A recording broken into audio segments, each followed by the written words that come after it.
What's going on, guys? We've got Tasty Tuesday going down. So, firstly, I'm going to tell you guys exactly how I work out my macros, exactly how I work out my calories, and how I meal prep for those specific calories and macros. So, first thing is, and then I'm going to actually, to be fair, I'm going to show you a chicken zesty ginger chicken dish as well at the end, and how to make it, how I prep it for the week. First thing is weight management. Calories is the baseline of our weight management. So firstly, our BMR, base metabolic rate, is going to be the key to this. That's just going to be here, how to work that out. You're going to times that by TDE, here. And what we need to do, so that times by that is going to be our daily expenditure, roughly, depending on your own body and metabolism and stuff like that. That's going to be our baseline of calories. So what we look at is hitting those calories specifically. So we hit, I'm going to show you guys my calories and how I work it out. So my calories are just here now. I made that equation, I made that equation, so I'm going to just try and hit that. That should be maintenance. So if I weighed in every single day, I'd be maintaining weight. I'm weighing about 205 pounds right now, and I'd be weighing about that. Now, how I work out the kind of where I need to go is I weigh myself in every morning. Every morning I'm weighing about 93 kilos, 205 pounds. And then if I drop my calories by 200, I'd start losing weight, hopefully. We'd have a look at it, we'd see where the weight goes, and then hopefully the weight starts tapering down. Exactly the same if I wanted to start gaining weight, I take it up by 200 calories, then I should start gaining weight. That's the way to build muscle, is gaining weight. We're gonna have to be in a caloric surplus. And basically with this, it's trial and error. You need to understand your body. So we aim for that kind of, that TDEU that we get given on that number. And then what we do is we play with that number. We have a look at it. I'm gonna sit at, say, 3,400 calories. I start gaining weight at that. Okay, I'm going to take it down to 3,200. I'm starting to maintain weight at 205 pounds. That's probably going to be my maintenance, depending on my training and various other things. And then if I go down to 3,000 calories, I start losing weight, start losing body fat. And as long as my protein is high enough, then that will support our muscular mass. Basically, guys, what we need to do is we need to eat as much as we can without getting fat.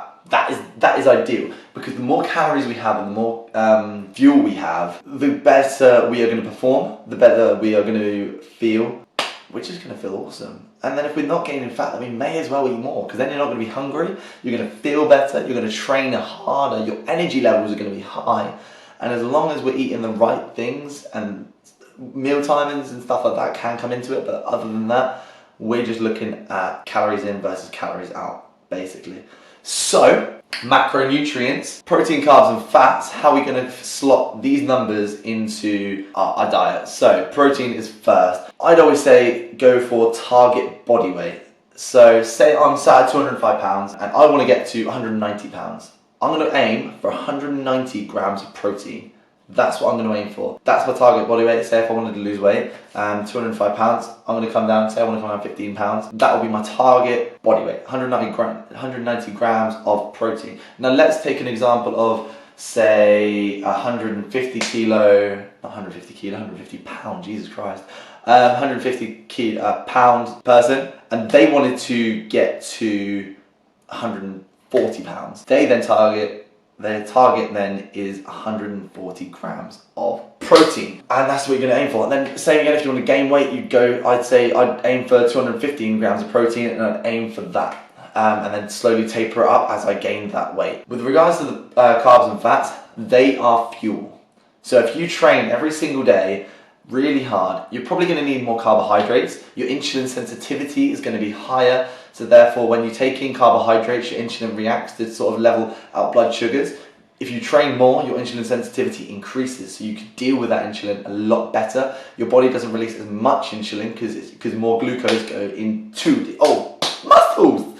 Then with regards to fat is a necessary number. We need fat in our diet, we need good fats. I say play around with your carbs and fat. You have an energy metabolism. Depending on what our body prefers to use, we will be using carbs more as fuel or fat more as fuel.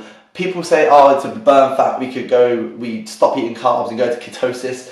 and start using fat as fuel. But unless you're training, unless you're in a caloric deficit, you ain't losing no weight, yo. I've gone off track. Right, so we are going to look at protein at 190 grams. That relates to 760 calories. So let's say I'm trying to lose weight. I'm trying to go to my 190 pound weight.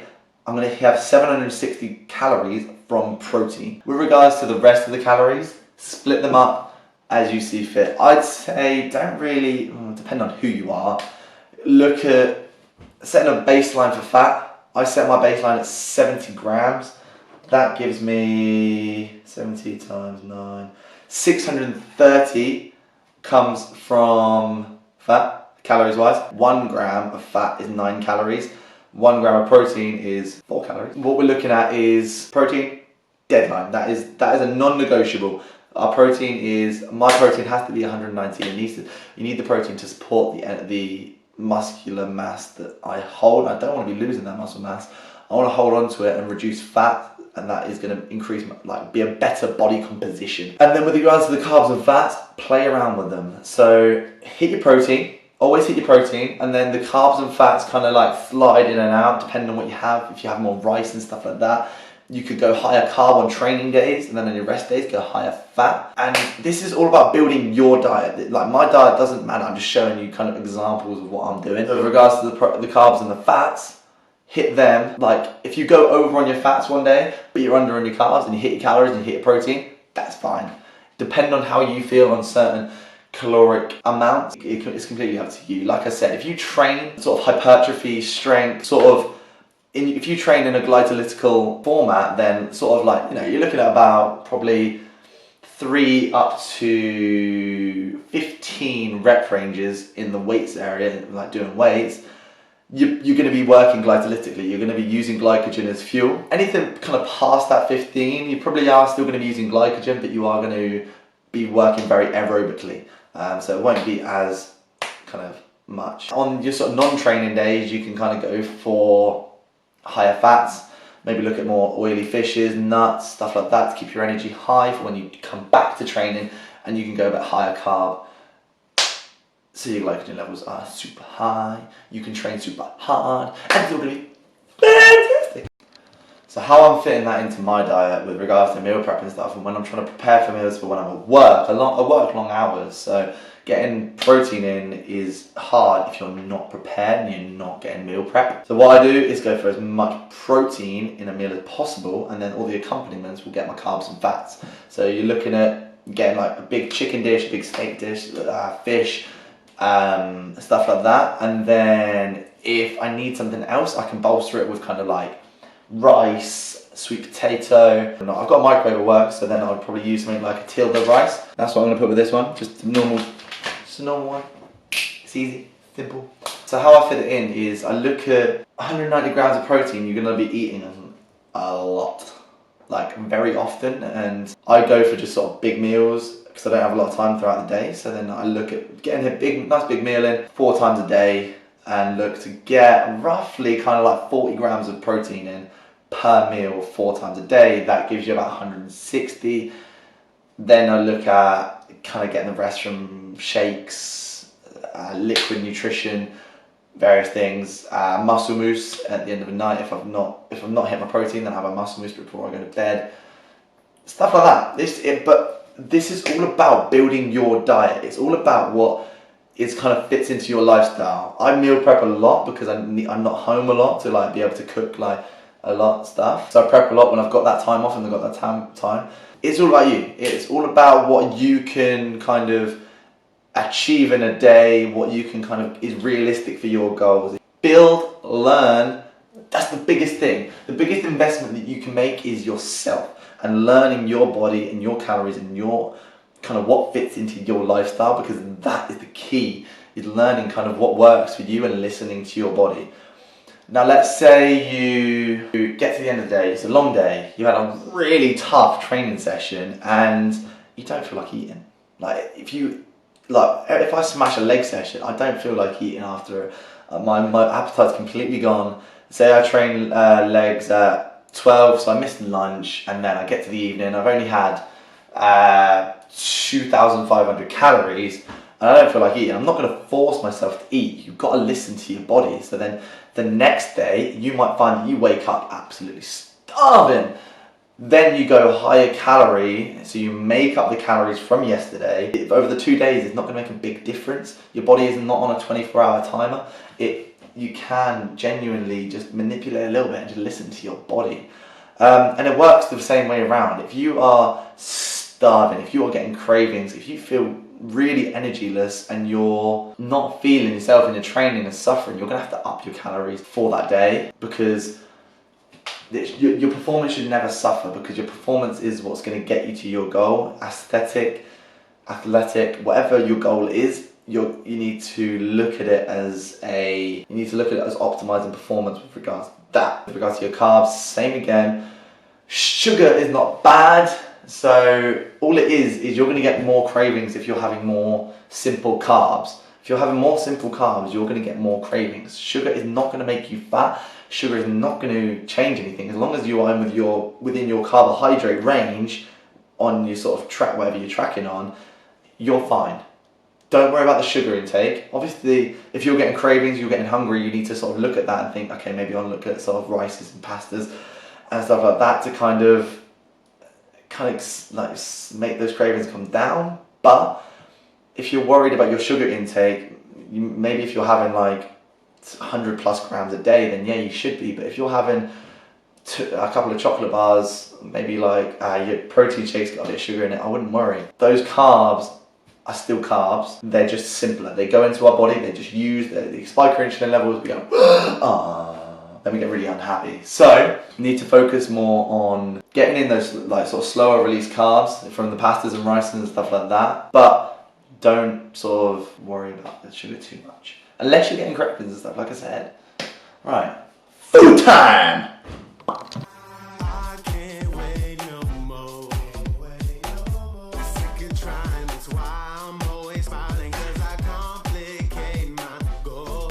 Alright. So guys, we cut all the chicken up, put about 3 bits, so just open it up, cut it into about thirds, and then chuck it in a nice big dish, because we're going to marinate it in loads of fun stuff. I'm doing a lot of chicken, prepping for the whole week. I don't know if I've got enough condiments for it, but we'll see, you know. The thighs are a bit of fattier option, so you can use chicken breast if you'd prefer. You want to go lower on the old. Alright, the chicken is in the dish, yeah. Oh, looky then, what you want to see then? If you like champagne, bring it my way then. Alright guys, so we are going to have that chicken, and then we are going to put the ginger, the garlic, the chili powder, half of the coriander, lime juice, and 1 tablespoon of oil. It's a lot of chicken, I won't lie, you know. Man's gonna hit his protein target. So, you could use garlic cloves, but I'm gonna use very easy chopped garlic, because, you know, it's actually very lazy, not very easy. But we're gonna use 4 teaspoons of that going into there. You could use 4 cloves, I think it's about the same. Yeah, I reckon it's about the same. Teaspoon of chili powder. 1 teaspoon of chili powder. And 1 teaspoon of chili. Okay, that's how I do it. 1 teaspoon of the chili. I'm just gonna spray. Flavour to taste. That's what we're going for. We hit up some lime juice. So, nice and easy. We cut up. We hand underneath, actually. Hand underneath. And then just let it filter through your fingers, and then there's no pips. I don't think there's any pips in there anyway. I think that's lemons you do this with. Oh well, have a laugh anyway. Do it to make sure it look like you know what you're doing. And then we're gonna put some other stuff in it, yeah. We're gonna put the ginger in it. Because we love ginger. I'm supposed to peel it, and I don't actually know how to peel it. Ginger. I've got a potato peeler, and I reckon that's going to be pretty damn similar, you know. Then we're going to finely chop our little awkward looking piece of ginger. Make that baby nice and fine. I don't know how to cut ginger finely, so what I'm going to do is I'm going to half it. Maybe little strips, firstly. Yeah, this works. So little strips, then little strips. Get away! If you've seen any of my other videos, you'll know I'm not a very good cook, but I'm here to teach y'all about how easy it is to eat healthy and to make simple dishes and prep them for the week. Alright, so we're gonna put all the stuff in the place with the people and the stuff and the people stuff. Right, so mix the chicken, the ginger, the garlic, chili powder, half the coriander, lime juice, and down here, add a teaspoon, we'll go tablespoon of oil. So the coriander, I've just got to put the coriander and the oil in, then we're good to go. I don't know what I'm doing with the coriander, yeah. You know, just, they do it at a cocktail bar, so I reckon that's what you do with coriander here. If it's not, don't comment, just let people do it, let them enjoy it. Yeah, for shizzle. Boom! What was the oil? Now, you can really use any oil, but I'm going to use some extra virgin olive oil. 1 tablespoon, 1 bit of oil. Load it up, and then drizzle. Right, now you mix it all up, stick it in the fridge, leave it, marinate it. Gotta give it a real good mix though. Marinating this, gotta get all the flavours everywhere. You don't want like one bit of chicken that's just like super flavoursome, and then one bit of chicken that's like not. Move here so you guys can hear me. Nice. I like spending time with you guys. So marinate that, onion, finely chopped for about 8 minutes. From there, you're gonna go chicken goes in, then the coconut oil, 400 millilitres, and then you're done. And then you just divvy it up into however many portions you need, how big your Tupperware is really, and you can make your own decision. You can have it as a meal with the family. I'm going to personally put it with this coconut, chili, lemongrass rice. Nice and simple, chuck it in the microwave. Let me know how it tastes for you guys. I'll keep you updated on how it tastes for me. It smells amazing. This is Matt. It's been good talking to you.